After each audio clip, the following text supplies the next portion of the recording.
Hello my dear students, welcome back to my channel Sonia ma'am chemistry. So बच्चों, अभी तक हमने कुछ टॉपिक्स कवर किए हैं ऑर्गेनिक केमिस्ट्री के। तो सबसे पहला टॉपिक जो हमने कवर किया था that was basic concepts of organic chemistry. ठीक है, सेकंड चैप्टर हमने आईयूपैक नॉमेनक्लेचर खत्म किया है एंड देन हम अपना जीओसी वाला पार्ट जो है वो कंप्लीट कर चुके हैं। ठीक है, तो अब हम कुछ टॉपिक्स फिजिकल केमिस्ट्री के भी यहाँ पर शुरू कर देते हैं ताकि आपका एक साथ साइमल्टेनियसली हम कह सकें कि ऑर्गेनिक, इनऑर्गेनिक और फिजिकल तीनों थोड़ी बहुत साथ साथ चलती जाए। ठीक है, तो आज की हमारी सबसे पहली क्लास होने वाली है फिजिकल केमिस्ट्री की। तो फिजिकल केमिस्ट्री का जो बेसिक्स है वो बेसिक्स है आपका मोल कंसेप्ट। ठीक है, तो ये मोल कंसेप्ट ऐसा टॉपिक है हम कह सकते हैं जो आपका कहीं ना कहीं यूटिलाइज होता ही रहता है। ठीक है, तो इसको जानना आपके लिए बहुत ही ज्यादा इंपॉर्टेंट है। ठीक है बच्चों, तो चलिए शुरुआत करते हैं आज के क्लास की मोल कंसेप्ट के साथ। तो बच्चों, इस टॉपिक को समझने के लिए हमें ये समझना पड़ेगा कि मोल कंसेप्ट, ये कंसेप्ट कैसा है, कुछ मोल से रिलेटेड है। ठीक है, तो आखिर ये मोल क्या चीज है, सबसे पहले तो हमें यही जानना पड़ेगा कि व्हाट इज मोल। ठीक, और क्वेश्चंस जो आपके आते हैं वो आते हैं कैलकुलेशन ऑफ मोल्स, हमें मोल्स कैलकुलेट करने पड़ते हैं। ठीक है, तो बेसिकली हमें मोल्स को समझना है कि आखिर यहाँ पर मोल्स होता क्या है। ठीक है, तो अगर मैं ये कहूँ कि अगर आपके पास 1 मोल है तो 1 मोल बराबर होता है किसी नंबर के बराबर। ठीक है, तो हम क्या कह रहे हैं, 1 mole is equal to number. अब कौन सा नंबर? ठीक है, तो एग्जैक्ट यहाँ पर जो नंबर होता है उसको हम क्या कहते हैं, उसको हम बोलते हैं यहाँ पर 6.022 इंटू 10⁻23।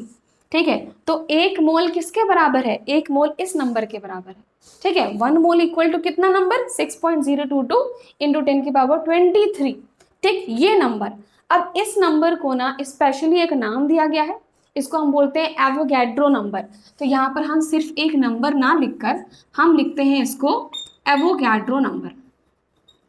ठीक है, एवोगैड्रो नंबर, और इस एवोगैड्रो नंबर को हम डिनोट करते हैं Na से। ठीक है, तो एवोगैड्रो नंबर को किस तरीके से दिखाया जाता है, Na से दिखाया जाता है। आपको थोड़ी बहुत बात समझ में आई मैंने क्या कहा? आई टोल्ड कि 1 मोल क्या है, एक नंबर है। अगर मैं आपसे ये कह रही हूँ कि अगर मेरे पास 1 मोल मार्कर्स हैं, ठीक है, मैंने ये नहीं कहा कि मेरे पास एक मार्कर है, मैंने कहा मेरे पास 1 मोल मार्कर्स हैं। तो 1 मोल मार्कर्स का मतलब क्या हुआ कि मेरे पास कितने मार्कर्स हैं, मेरे पास हैं 6.022 इंटू 10⁻23, इतने मार्कर्स हैं। ठीक है, अगर मैं आपसे ये कह रही हूँ कि मेरे पास 1 मोल बुक्स हैं, तो मेरे पास कितनी बुक्स हैं, इसी नंबर के बराबर 6.022 इंटू 10⁻23 बुक्स हैं। मतलब हम किसी भी एंटिटी की बात करें, अगर हम 1 मोल कह रहे हैं तो 1 मोल का मतलब सिंपल ये है कि वो एवोगैड्रो नंबर है, वो 6.022 इंटू 10⁻23 नंबर के बराबर है। आई थिंक इतनी बात क्लियर। ठीक है, अब क्वेश्चंस कैसे आते हैं उन सबको समझने के लिए हमें सबसे पहले कुछ यहाँ पर टर्म्स जानने पड़ेंगे। ठीक है, तो चलिए स्टार्ट करते हैं हमारे बेसिक कार्बन के साथ। ठीक है, तो अगर हम यहाँ पर कार्बन की बात करते हैं, ठीक, if we talk about carbon, ठीक है, तो आप बताइए कार्बन में कितने इलेक्ट्रॉन्स हैं, कितने न्यूट्रॉन्स हैं, कितने प्रोटॉन्स हैं। ठीक है, अगर हम इसके पीरियोडिक टेबल में इसका पोजीशन की बात करें तो भाई कहाँ आता है carbon, hydrogen, helium, lithium, beryllium, boron, carbon 6 number, atomic number क्या है इसका, 6 है। ठीक है, तो यहाँ पर कार्बन में हमारे पास कितने प्रेजेंट होते हैं, यहाँ पर मेरे पास 6 इलेक्ट्रॉन है। ठीक है, मेरे पास 6 प्रोटॉन है, मेरे पास 6 न्यूट्रॉन है। ठीक, अगर हम इसका न्यूक्लियस देखें तो न्यूक्लियस के अंदर ही आपका 6 न्यूट्रॉन आ जाएगा और 6 प्रोटॉन आ जाएगा। ठीक, इलेक्ट्रॉन्स बताओ कहाँ पर प्रेजेंट होते हैं, इलेक्ट्रॉन्स प्रेजेंट है हमारे इन ऑर्बिट्स में। ठीक है, 6 इलेक्ट्रॉन्स है ना, तो 2 तो प्रेजेंट होते हैं हमारे इधर, और यहाँ पर होते हैं मेरे पास 1 2 3 4। ठीक है, तो 2,4, ठीक है ना, तो ये मेरे यहाँ पर इलेक्ट्रॉन्स प्रेजेंट हैं। ओके, अगर मैं आपसे पूछूं कि बेसिक, देखो कार्बन के कई आइसोटोप्स होते हैं, ठीक है, कार्बन 12, कार्बन 13, बट अगर हम बेसिक जो आपका आइसोटोप है कार्बन का दैट इज कार्बन 12। ठीक, अगर हम कार्बन 12 की बात करें और मैं आपसे ये पूछूं कि अगर मेरे पास, ध्यान से सुनना बात को, कि अगर मेरे पास एक एटम है कार्बन 12 का, ठीक, सिंगल 1 एटम है कार्बन 12 का, ठीक है, तो उसका जो है मास कितना होगा। ठीक, मतलब मुझे यहाँ पे क्या फाइंड आउट करना है, मुझे यहाँ पर फाइंड आउट करना है mass of 1 atom of carbon 12। ठीक है, तो एक एटम कार्बन 12 का मास कितना होगा। ठीक, मास कितना होगा बोलो, जितने हमारे पास इलेक्ट्रॉन्स, प्रोटॉन्स, न्यूट्रॉन्स हैं उसके बराबर ही होगा। ठीक, तो मेरे पास 6 इलेक्ट्रॉन है, 6 प्रोटॉन है, 6 न्यूट्रॉन है।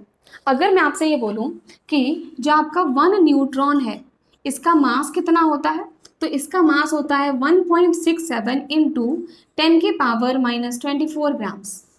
ठीक है, अगर मैं आपसे 1 प्रोटॉन का मास पूछूं तो वो भी एग्जैक्टली इतना ही होता है। ठीक, एकदम सेम। लेकिन अगर हम यहाँ पर 1 इलेक्ट्रॉन की बात करें ना, तो एक इलेक्ट्रॉन का मास तो बहुत छोटा है, मतलब बहुत छोटा कि हम उसको निगलेक्ट कर देते हैं। ठीक है, कितना छोटा है, तो यहाँ पर जो आपकी वैल्यू आती है वो आती है आपकी 9.1 इंटू 10⁻⁻27 ग्राम्स। ठीक है, तो ये बेसिकली हमने देखा कि एक न्यूट्रॉन का कितना मास है, एक प्रोटॉन का कितना मास है। यहाँ पर हम ऐसे लिख लेते हैं। ठीक, यहाँ पर हम लिख लेते हैं कि भाई मास ऑफ न्यूट्रॉन, ठीक, ये है मास ऑफ प्रोटॉन, ये है मास ऑफ इलेक्ट्रॉन। ठीक है, मास ऑफ एक न्यूट्रॉन का ये है आपका वैल्यू, ठीक है, इलेक्ट्रॉन का ये है और प्रोटॉन का ये दे रखा है। आपने देखा कि मास ऑफ इलेक्ट्रॉन जो है ना वो बहुत ही स्मॉल है, वेरी स्मॉल। ठीक है, तो इसको हम इग्नोर करते हैं जब हम कार्बन 12 के मास को कैलकुलेट करते हैं, तो इलेक्ट्रॉन के मास को हम यहाँ पर इग्नोर करेंगे। ठीक, अगर मैं आपको एग्जैक्ट डिफरेंस देखो, आप खुद देखो यहाँ पर 10⁻⁻27। ठीक है, तो अगर मैं ये कहूँ कि मास ऑफ इलेक्ट्रॉन जो होता है ना, मास ऑफ इलेक्ट्रॉन जो होता है वो होता है अप्रोक्सीमेट 1/837 मास ऑफ प्रोटॉन। ठीक, तो आपको इस वैल्यू से अब ये बात बिल्कुल क्लियर होगी कि मास ऑफ इलेक्ट्रॉन कितना छोटा है। ठीक है, मास ऑफ इलेक्ट्रॉन कितना है, मास ऑफ प्रोटॉन के कितने टाइम्स, 1/1837। ओ माय गॉड, बहुत ही छोटा। ठीक, इतना छोटा कि इसलिए हम इसको निगलेक्ट करके चलते हैं, हम इसको कंसिडर करते ही नहीं। ठीक, तो जब मुझे mass of 1 atom of carbon 12 निकालना था तो हम यहाँ पर 6 न्यूट्रॉन का और 6 प्रोटॉन का मास ही यहाँ पर कंसिडर करेंगे। इलेक्ट्रॉन का मास आप यहाँ पर कंसिडर नहीं करोगे। ओके, चलो अब इसको कैलकुलेट करो। 6 न्यूट्रॉन प्लस 6 प्रोटॉन, न्यूट्रॉन और प्रोटॉन का मास आपके सामने ये रहा। ठीक है, न्यूट्रॉन और प्रोटॉन का मास आपको दे रखा है same to same 1.67 into 10⁻⁻24 grams में दे रखा है। ठीक है, और यहाँ पर लिखा है 6 + 6, मतलब 6 + 6 कितना हो जाएगा, 12।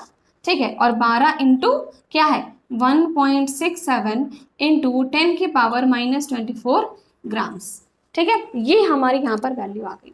अब एक और खास बात आपको यहाँ पर समझनी है, जो मास ऑफ न्यूट्रॉन होता है ना हमारा, मतलब ये जो वैल्यू है ना 1.67 इंटू 10⁻⁻24 ग्राम्स में है ये। ठीक है, ये मास ग्राम्स में है। ठीक, और इसी वैल्यू को हम कहते हैं 1 AMU। ठीक है, इसी वैल्यू को हम बोलते हैं 1 AMU। तो हमें यहाँ पर एक बात पता चली कि 1 AMU किसके बराबर है, 1 AMU है 1.67 इंटू 10⁻⁻24 ग्राम्स के बराबर। क्या पता चला है, ध्यान से देखो, हमें पता चला कि 1 AMU equal to 1.67 into 10⁻⁻24 grams. ठीक, अब ये AMU क्या होता है, AMU का हमारा फुल फॉर्म है एटॉमिक मास यूनिट। तो 1 एटॉमिक मास यूनिट किसके बराबर है, इस वैल्यू के बराबर है। ठीक, इस वैल्यू के बराबर है। तो जब हम यहाँ पर mass of 1 atom of carbon 12 count कर रहे हैं तो मैंने 12 इंटू ये लिखा है। ठीक, और ये किसके बराबर होता है, 1 AMU के बराबर, मतलब कि 12 इंटू 1 मतलब कि ये आ जाएगा हमारा 12 AMU। ठीक है, 12 एटॉमिक मास यूनिट। ठीक, अगर आप ग्राम्स में लिख रहे हो तो आप ये लिख सकते हो, अगर आप AMU में लिख रहे हो तो हम कह सकते हैं कि mass of 1 atom of carbon 12 कितना होता है, 12 AMU के बराबर होता है। अब आप कहोगे फिर ये AMU क्या चीज़ है, तो इसी रिलेशन से क्या हम ये पता कर सकते हैं कि 1 AMU की वैल्यू कितनी होगी, है ना, कार्बन के टर्म्स में। ठीक है, 1 AMU कितना होगा, देखो जब एक एटम कार्बन 12 का जो मास है उसका आंसर है हमारा 12 AMU, उसका मास कितना है 12 AMU, तो 1 AMU कितना हो जाएगा, 1 AMU हमारा कितना हो जाएगा 1/12। ठीक है, 12 AMU है ना, तो यहाँ पर लिख देंगे 1/12 of mass of 1 atom of carbon 12। आई बात समझ, तो 1 AMU यहाँ पर क्या हो जाएगा, जो हमारा कार्बन 12 का एक एटम का मास था, ठीक, उसका हम 1/12 ले लेंगे, तो उसका 1/12 का जो हमारा आंसर है that is equal to 1 AMU। ठीक, तो हमें यहाँ से ये एक और रिलेशन यहाँ पर मिला है। ठीक है। तो ये कार्बन की टर्म्स मैंने आपको समझा दिया बेसिकली कि 1 AMU क्या होता है। ठीक, अगर हम कार्बन के मास के टर्म्स में लिखे तो 1/12 ऑफ कार्बन 12 का एक एटम का मास बराबर होता है 1 AMU के। ठीक, आई थिंक आपको इतनी बातें जो है वो समझ में आ गई होंगी। ठीक है, तो अभी हमने बेसिक समझा है कि 1 मोल क्या है, it is equal to Avogadro number, जो कि ये नंबर है हमारा। ठीक है, कार्बन से हमने शुरुआत करी, तो कार्बन के टर्म्स में हमने जाना कि अगर हम एक कार्बन 12 के एटम का मास पता करते हैं तो वो आता है 12 AMU। तो 1 AMU कितना हो जाएगा, 1/12 of mass of 1 atom of carbon 12। ठीक है, और मास ऑफ न्यूट्रॉन या मास ऑफ प्रोटॉन बराबर होता है 1.67 इंटू 10⁻⁻⁴ ग्राम्स, और यही वैल्यू बराबर है 1 AMU के। तो 1 AMU 1.67 इंटू 10⁻⁻⁴ ग्राम्स के बराबर होती है।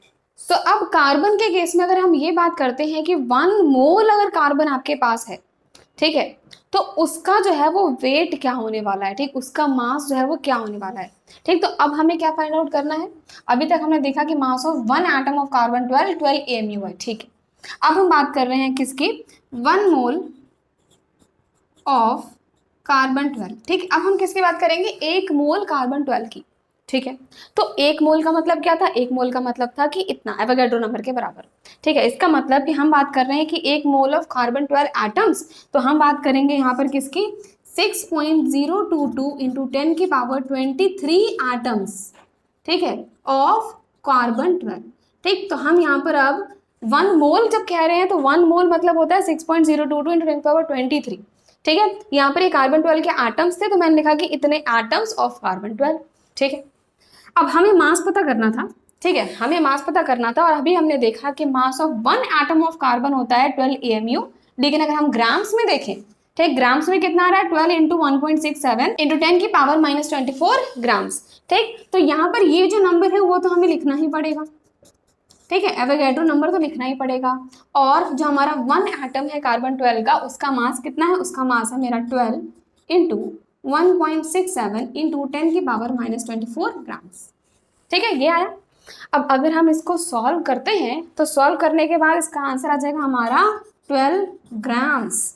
इसका मतलब यहाँ पर 1 मोल ऑफ कार्बन 12 एटम का मास कितना है, 12 ग्राम्स के बराबर है। ठीक, 1 मोल कार्बन 12 का एटम का हमारा मास कितना, 12 ग्राम्स, और इसी को हम कहते हैं क्या, मोलर मास। ठीक है, या फिर हम इसे कहते हैं ग्राम एटॉमिक मास।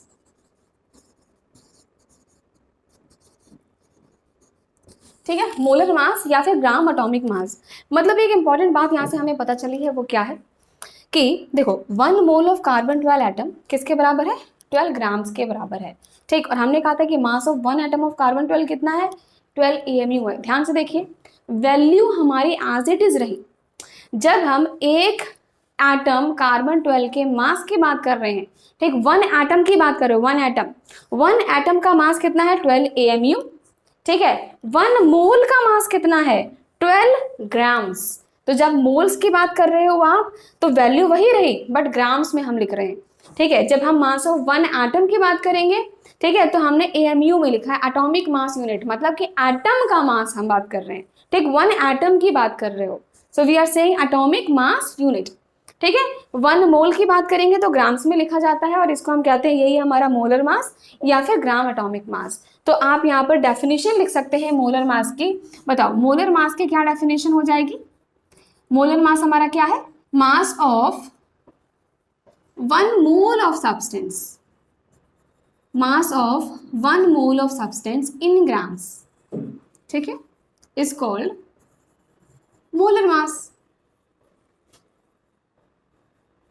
ठीक है, तो मोलर मास क्या होता है हमारा, mass of 1 mole of substance, 1 mole substance की बात करते हैं, और वो भी जब हम वेट को ग्राम्स में लिखते हैं तो उसी को हम कहते हैं मोलर मास। ठीक, आई होप आपको इतनी बातें अब क्लियर होंगी यहाँ तक। ठीक है, तो यहाँ लिख सकते हैं mass of 1 mole of, mass of 1 mole of carbon 12 हमारा 12 ग्राम्स आ रहा है। ठीक है, मतलब जब हम बात करते हैं एटॉमिक मास की, तो एटॉमिक मास मेरा कितना आया है, 12 AMU। जब हम बात कर रहे हैं मोलर मास की तो मेरा यहाँ पर आंसर आया है 12 ग्राम्स। मतलब न्यूमेरिकली जो वैल्यू है वो हमारी सेम टू सेम है।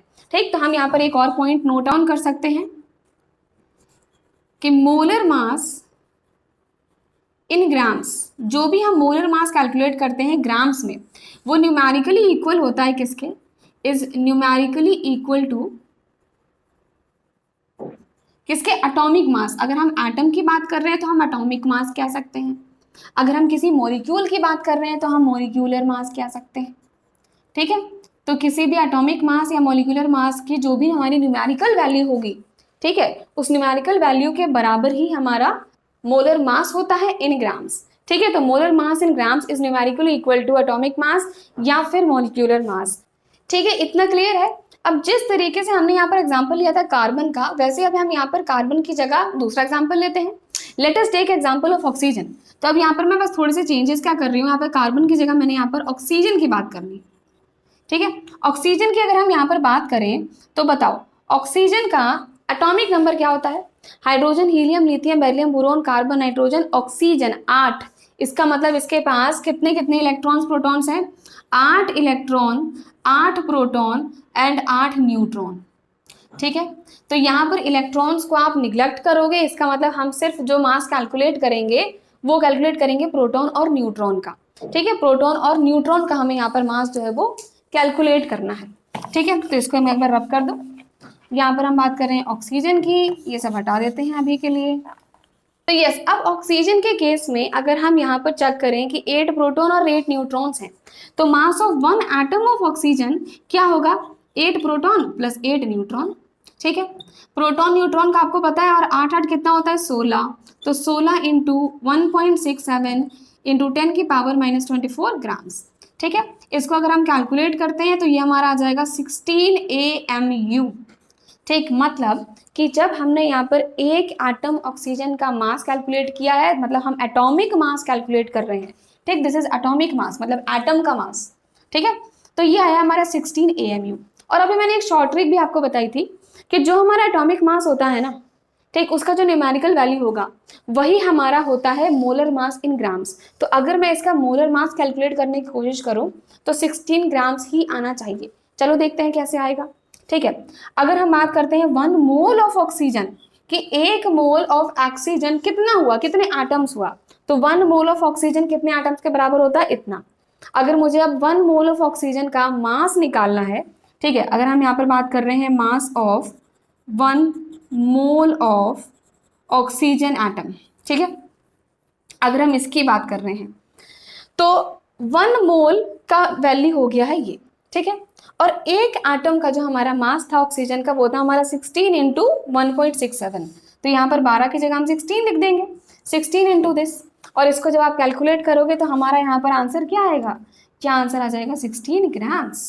ठीक, तो ये बात प्रूव हो गई कि मोलर मास ग्राम्स में, ठीक है, मोलर मास ग्राम्स में न्यूमेरिकली बराबर होता है, यहाँ 16 आया है तो यहाँ भी 16 आया है, is equal to the atomic mass या फिर मॉलिक्यूलर मास। तो ये हमारा ऑक्सीजन का एटॉमिक मास था 16 AMU, ये हमारा मोलर मास है 16 ग्राम्स।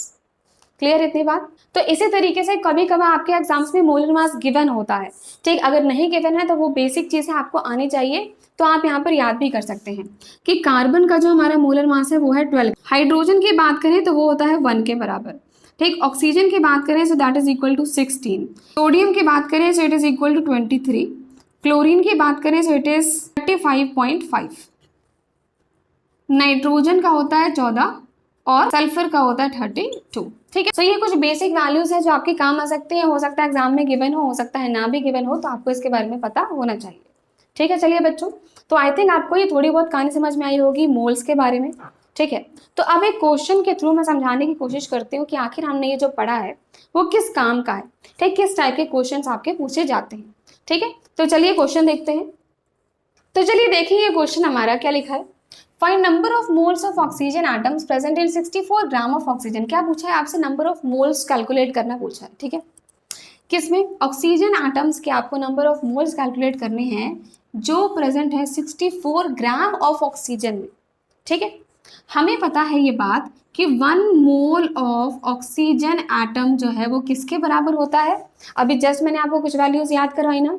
ठीक है, तो 1 मोल ऑफ ऑक्सीजन एटम की अगर आप मास की बात करते हो तो इसका आंसर था हमारा 16 ग्राम्स। ठीक है। तो mass of 1 mole of oxygen अगर 16 ग्राम है तो बोला है 64 ग्राम अगर मेरे पास ऑक्सीजन है तो उसका मोल कितना होगा। ठीक, तो हमें समझ में आया कि 16 ग्राम कब है, जब मेरे पास 1 मोल ऑफ ऑक्सीजन है। ठीक, अगर यहीं पे 16 ग्राम की जगह 64 ग्राम ऑफ ऑक्सीजन होता, ठीक है, तो कितने मोल्स निकल के आते, 1/16, और है कितना वेट 64, तो इंटू 64 कर देते आप। ठीक है, तो ये कितना आ जाता है हमारा आंसर, 16 4 जा 64, मतलब कि 4 मोल्स ऑफ ऑक्सीजन हमारा आंसर है। पूछा क्या था आपको, नंबर ऑफ मोल्स कितने प्रेजेंट हैं 64 ग्राम ऑफ ऑक्सीजन में, तो हमने देखा कि अगर mass of 1 mole of oxygen 16 ग्राम होता है, अब 16 ग्राम मास है 1 मोल ऑफ ऑक्सीजन का, तो 64 ग्राम में कितने मोल्स होंगे, 1/16 into 64, 4 moles of oxygen answer आ चुका है। ठीक, तो अब हमें नॉर्मली इतना इस तरीके से कैलकुलेशंस ना करना पड़े, तो इसको एक फॉर्मूले में कन्वर्ट कर दिया गया। ठीक है, ताकि ये बहुत हैंडी हो जाए। तो यहाँ पर जब भी आपसे एक बहुत इंपॉर्टेंट फॉर्मूला है, जब भी आपसे कैलकुलेशन ऑफ मोल्स पूछ ले, ठीक है, कैलकुलेशन ऑफ मोल्स का अगर कोई भी क्वेश्चन आ जाए तो आपको ये याद रखना है कि number of moles is equal to given mass, ठीक है, गिवन मास अपॉन में मोलर मास, या फिर हम लिख सकते हैं ग्राम एटॉमिक मास। ठीक, यहाँ पे लिख सकते हैं ग्राम एटॉमिक मास, GAM। ठीक है, तो ये हमारा बन चुका है एक important formula number of moles के कैलकुलेशन के लिए। और अभी आपको समझ में आएगा कि ये फॉर्मूले के बेस पे हम कितने सारे न्यूमेरिकल्स बड़ी आसानी से कर सकते हैं। ठीक, तो अभी तक हमने एक फॉर्मूला अच्छा खासा अपना याद किया है कि जब भी नंबर ऑफ मोल्स कैलकुलेट करने हैं that is equal to given mass, जो मास आपको दे रखा है, ठीक है, डिवाइड बाय जो मोलर मास होता है या फिर जो ग्राम एटॉमिक मास है, वो हमें यहाँ पर वैल्यू पुट करनी है। ठीक, कभी कभार मोलर मास आपको क्वेश्चन में ऑलरेडी गिवन होता है, कभी कभार नहीं दिया है, तो वो बेसिक होता है कि उतना आपको आता ही होगा। ठीक है ना, तो चलिए बच्चों और कुछ क्वेश्चंस करते हैं और समझते हैं कि किस किस टाइप के क्वेश्चंस यहाँ से पूछे जा सकते हैं आपके एग्जाम्स में। ठीक है, चलिए नेक्स्ट क्वेश्चन देखते हैं। Find number of moles of atoms present in, क्या पूछा है आपसे, कैलकुलेट करना है आपको नंबर ऑफ मोल्स, किसमें, पहला ऑप्शन दे रखा है 28 ग्राम ऑफ नाइट्रोजन एटम्स, दूसरा 32 ग्राम ऑफ सल्फर एटम्स, तीसरा आपका 14 gram of hydrogen atoms, H atoms. ठीक है, तो यहाँ पर बेसिकली हमें नंबर ऑफ मोल्स कैलकुलेट करने थे, और मैंने आपको जस्ट बताया कि नंबर ऑफ मोल्स कैलकुलेट करने का हमारा सिंपल सा फॉर्मूला है गिवन मास अपॉन में आपका ग्राम एटॉमिक मास। ठीक है, तो गिवन मास क्या है हमारा, गिवन मास अपॉन में ग्राम एटॉमिक मास। ठीक है, तो गिवन मास दे रखा है आपको 28 ग्राम्स, 28 ग्राम्स लिख दिया हमने यहाँ पर। ग्राम एटॉमिक मास क्या है बताओ, नाइट्रोजन का ग्राम एटॉमिक मास क्या था, अभी मैंने बताया था 14 होता है, 14 होता है। ठीक है, तो यहाँ पे आ जाएगा 14, और 14 2 जा होता है 28, मतलब मेरा आंसर आ चुका है 2 मोल। सिंपल सा क्वेश्चन था बिल्कुल ये। ठीक है, सेकंड की बात करें तो अगर यहाँ पर मुझे नंबर ऑफ मोल्स कैलकुलेट करना है, ठीक है, तो ये किसके बराबर हो जाएगा, गिवन मास है मेरे 32 ग्राम्स। ठीक, और इसका हमारा जो ग्राम एटॉमिक मास होता है सल्फर का, वो भी 32 ही होता है। ठीक है, तो ये 32 आया, तो यहाँ पर 32 कट गया और ये आ जाएगा हमारा 1 मोल इज द आंसर। ठीक है, नेक्स्ट है हमारा 14 ग्राम ऑफ H एटम्स, तो मेरे पास नंबर ऑफ मोल्स कितने आ जाएंगे, गिवन मास आपको दे रखा है कितना 14, और जो ग्राम एटॉमिक मास होता है हाइड्रोजन के लिए, H एटम के लिए होता है हमारा 1। ठीक, तो यहाँ पर आ जाएगा हमारा 14 मोल्स। ठीक है, तो इस तरीके से आप बहुत ईजिली से नंबर ऑफ मोल्स कैलकुलेट कर सकते हो। ठीक है, क्वेश्चंस को किस तरीके से कॉम्प्लिकेटेड बनाया जाता है वो हम धीरे धीरे सीखेंगे, लेकिन आई थिंक ये बेसिक चीज आपको क्लियर हो गई होगी कि किस तरीके से आपको नंबर ऑफ मोल्स का फॉर्मूला जो है अप्लाई करना है। ठीक है, गिवन मास अपॉन में आपका ग्राम एटॉमिक मास। चलिए, अभी तक मैंने आपको जो भी कहानी बताई है ना, मैंने आपको सिंगल एटम्स की बताई है कि भाई एक ऑक्सीजन एटम की, एक नाइट्रोजन एटम की, एक सल्फर एटम का, ठीक, इसका मोल कितना हो रहा है, एक कार्बन एटम का। तो अभी हम एटम्स की बात कर रहे थे, ठीक, सिंगल सिंगल एटम्स की बात कर रहे थे। तो मैंने कहा कि वहां पर आपका जो एटॉमिक मास होता है, जो हम AMU में निकालते हैं, एटॉमिक मास यूनिट, ठीक है, तो वो एटॉमिक मास निकाल रहे थे, आप एटम्स का मास निकाल रहे थे। ठीक है, वही अगर एटम की जगह मॉलिक्यूल आ जाएगा तो अब हम उसको बोलते हैं मॉलिक्यूलर मास। ठीक है, जब यहाँ पर हम ग्राम एटॉमिक मास बोल रहे हैं तो एटम्स के लिए हम बोलते हैं ग्राम एटॉमिक मास, जब यही एक मॉलिक्यूल हो जाएगा तो हम इसको कहेंगे ग्राम मॉलिक्यूलर मास। ठीक, डिफरेंस है समझ में, एटम्स की कहानी थी तो हमने atomic mass, gram atomic mass ये सब इस्तेमाल किया है। जब हम मॉलिक्यूल्स की बात करते हैं, मान लीजिए अब हम यहाँ पर बात कर रहे हैं 1 मॉलिक्यूल ऑफ नाइट्रोजन, ठीक है। तो अब मेरे पास एक मॉलिक्यूल है, मॉलिक्यूल मतलब क्या, अभी 2 एटम्स मिलके या आपके जितने भी एटम्स मिलके, एक से ज्यादा एटम्स मिलके आपका एक मॉलिक्यूल बना रहे हैं, ठीक है। तो यहाँ पर मेरे पास एक मॉलिक्यूल है किसका, नाइट्रोजन, मतलब कि यहाँ पे एटम्स कितने हैं, यहाँ पर मेरे पास 2 एटम्स ऑफ नाइट्रोजन है, ठीक है। 2 नाइट्रोजन के मेरे पास एटम्स हैं एक मॉलिक्यूल में प्रेजेंट, ओके। तो अब मुझे इसके लिए कैलकुलेट करना है कि इसके लिए आपका जो मॉलिक्यूलर मास आएगा वो कितना होगा, ठीक है। तो बताओ, जैसे हमने कार्बन के लिए ऑक्सीजन के लिए कैलकुलेट किया, सेम वैसे। तो नाइट्रोजन में कितने प्रोटॉन्स न्यूट्रॉन्स होते हैं, hydrogen, helium, lithium, beryllium, boron, carbon, nitrogen, 7 number पे आ रहा है।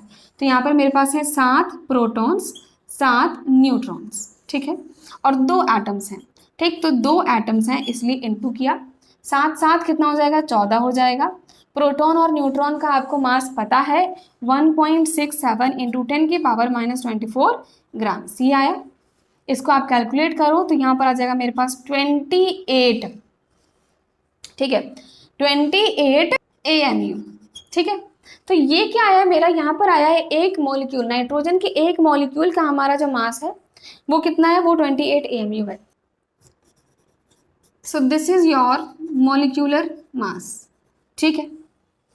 अब हमें यहाँ पर नाइट्रोजन के एक मोल के मास के बारे में बात करना है, ठीक। तो अब यहाँ पर हमें देखना है क्या, mass of 1 mole of nitrogen molecule, ठीक है। अब हम मॉलिक्यूल्स की बात कर रहे हैं, अभी हमने एटम्स की बात करी थी, अब हम मॉलिक्यूल की बात कर रहे हैं कि अगर मेरे पास मॉलिक्यूल है, नाइट्रोजन का मॉलिक्यूल है, उसका 1 मोल है मेरे पास, 1 मोल ऑफ नाइट्रोजन मॉलिक्यूल, तो उसका मास क्या होगा, ठीक है।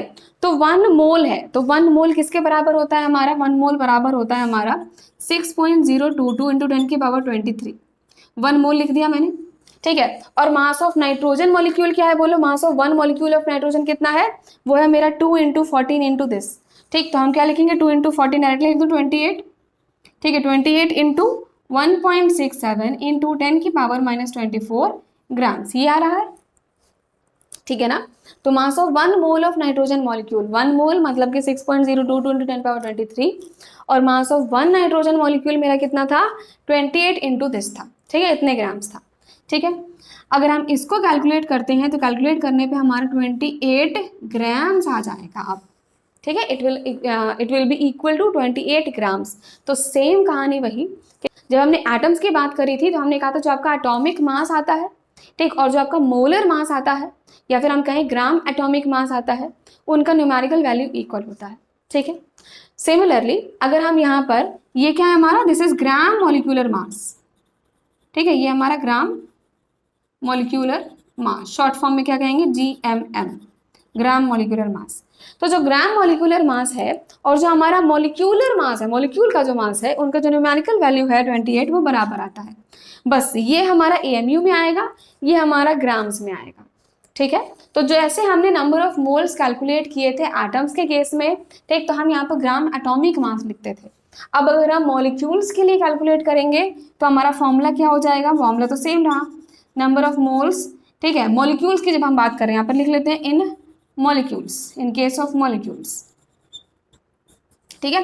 तो नंबर ऑफ मोल्स हो जाएगा हमारा गिवन मास कितना है, ठीक है, divide by gram molecular mass, simple सी बात, ठीक है, ग्राम मॉलिक्यूलर मास। और ग्राम मॉलिक्यूलर मास होता क्या है, what is this gram molecular मास, देख लो आप, ग्राम मॉलिक्यूलर मास है हमारा ये 6.022 क्या है, this is Na, Avogadro number. तो ये है हमारा मास ऑफ Na मॉलिक्यूल्स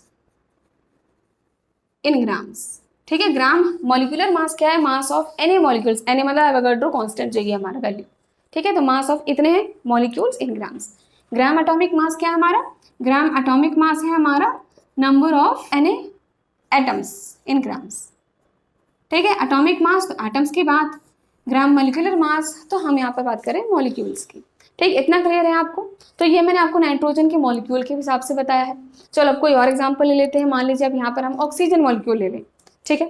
तो आई थिंक आप ये वाला नोट डाउन कर चुके हो, ठीक। तो यहीं पे अब मैं नाइट्रोजन की जगह ऑक्सीजन कर दूं क्या, ठीक। अगर नाइट्रोजन की जगह यहाँ पर O2 लिख दूं, ठीक, O2 में मेरे पास 2 एटम्स ऑफ क्या है, ऑक्सीजन है।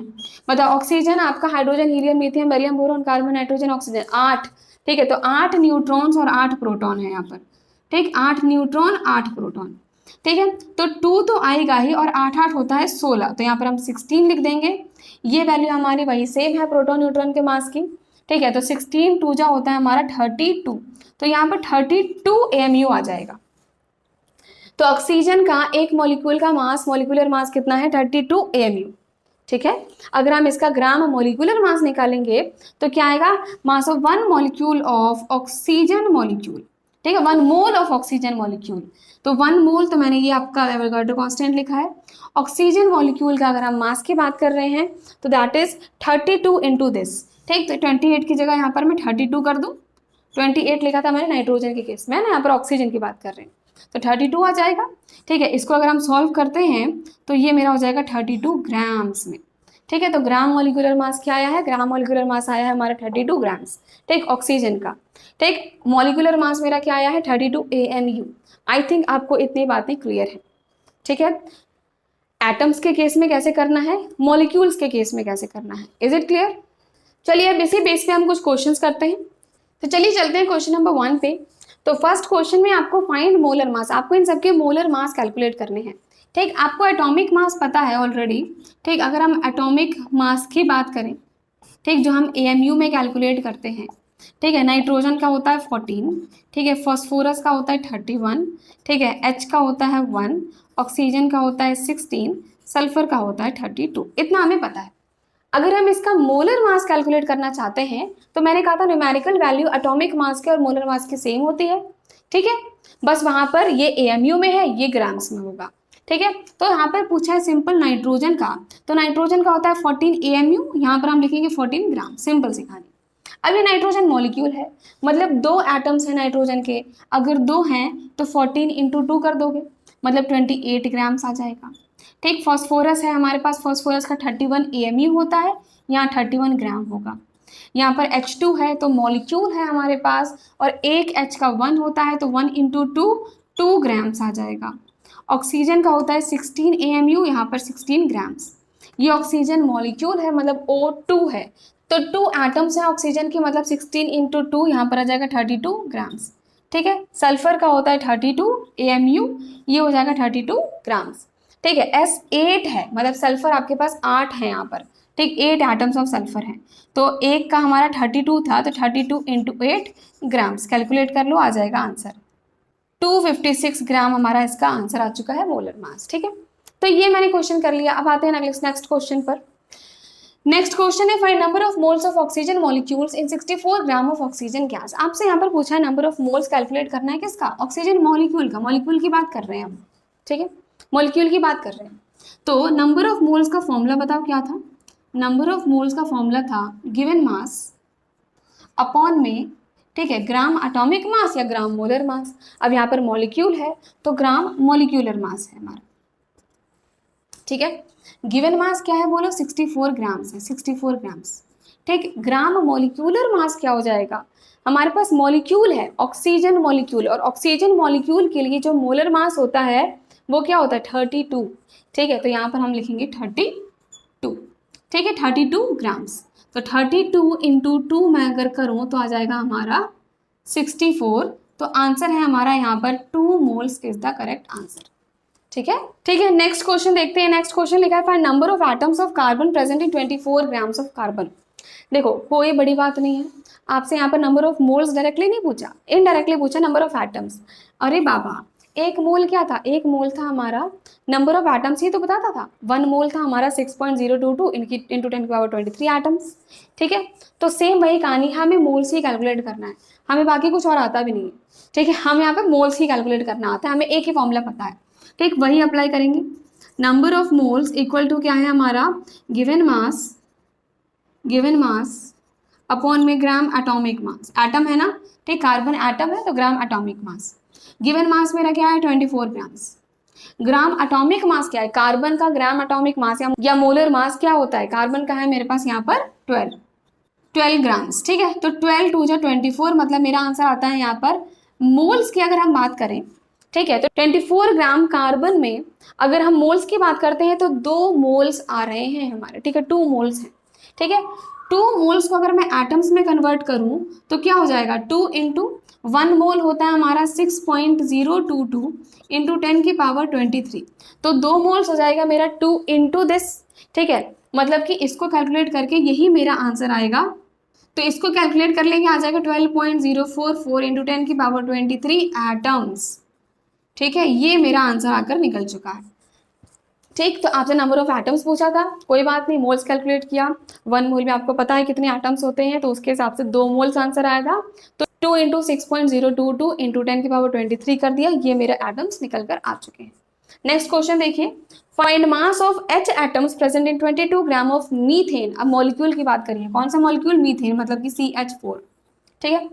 पूछा क्या है कि इस मीथेन में क्या मास ऑफ H एटम्स, हमें सिर्फ H एटम्स का मास पता करना है, ठीक है। अब हमें तो यहाँ पे मोल्स ही कैलकुलेट करने आते हैं, तो हम वही काम करेंगे।